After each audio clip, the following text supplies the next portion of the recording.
சூரியனார் கோயில் ஆதீன மடத்தை இந்து சமய அறநிலையத்துறை கட்டுப்பாட்டில் எடுப்பது குறித்து நாளைக்குள் முடிவெடுக்கப்படும் என அமைச்சர் சேகர் பாபு தெரிவித்துள்ளார். வடசென்னை வளர்ச்சி திட்டத்தின் கீழ் கொளத்தூர் வண்ணமீன்கள் வர்த்தக மையம் மற்றும் ஸ்டான்லி மருத்துவமனை அருகே தமிழ்நாடு நகர்ப்புற வாழ்விட மேம்பாட்டு வாரிய புதிய குடியிருப்பு பணிகளை அமைச்சர் சேகர் பாபு ஆய்வு மேற்கொண்டார். ஆய்வின் போது வீட்டு வசதி வாரியத்தின் செயலாளர் காக்கர்லா உஷா மற்றும் சிஎம்டிஏ உறுப்பினர் செயலர் அன்சுல் மிஸ்ரா மற்றும் மீன்வளத்துறை ஆணையர் கஜலட்சுமி உள்ளிட்ட அதிகாரிகள் கலந்து கொண்டனர். பின்னர் செய்தியாளர்களிடம் பேசிய அமைச்சர் சேகர் பாபு வடசென்னை வளர்ச்சி திட்டத்தின் கீழ் செய்யப்படும் பணிகள் குறித்து விவரித்தார். தொடர்ந்து சூரியனார் கோயில் ஆதீன மடம் குறித்த கேள்விக்கு மடத்தை அரசு எடுத்துக் கொள்வது குறித்து நாளைக்குள் முடிவெடுக்கப்படும் என்று கூறினார்.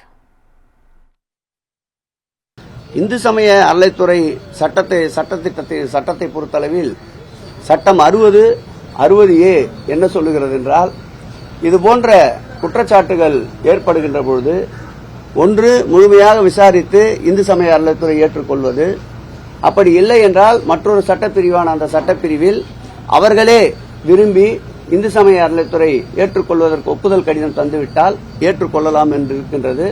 அது குறித்த சட்ட நிபுணர்களுடைய ஆலோசனை நடைபெற்றுக் கொண்டிருக்கின்றது. நேற்றைக்கு முதல் கட்டமாக நம்முடைய துறையினுடைய ஈஓ அந்த திருக்கோயிலுடைய அந்த மடத்தினுடைய பொறுப்பை எடுத்துக் கொள்வதற்குண்டான கடிதத்தை பெற்றிருக்கின்றார். அது குறித்து கலந்தாய்வு இருக்கின்றது. இன்று அல்லது நாளைக்குள் இறுதியான ஒரு முடிவை இந்து சமய அறநிலையத்துறை தெரிவிக்கும். மடத்தின் சொத்து மதிப்பு எவ்வளவு என்பது எங்களுக்கு தெரியாது, அது குறித்து ஆய்வு செய்யப்படும் எனவும், ஆதீனம் மீது சொத்து அபகரிப்பு குற்றச்சாட்டு நிரூபிக்கப்பட்டால் நடவடிக்கை எடுக்கப்படும் எனவும் அப்போது அமைச்சர் தெரிவித்தார்.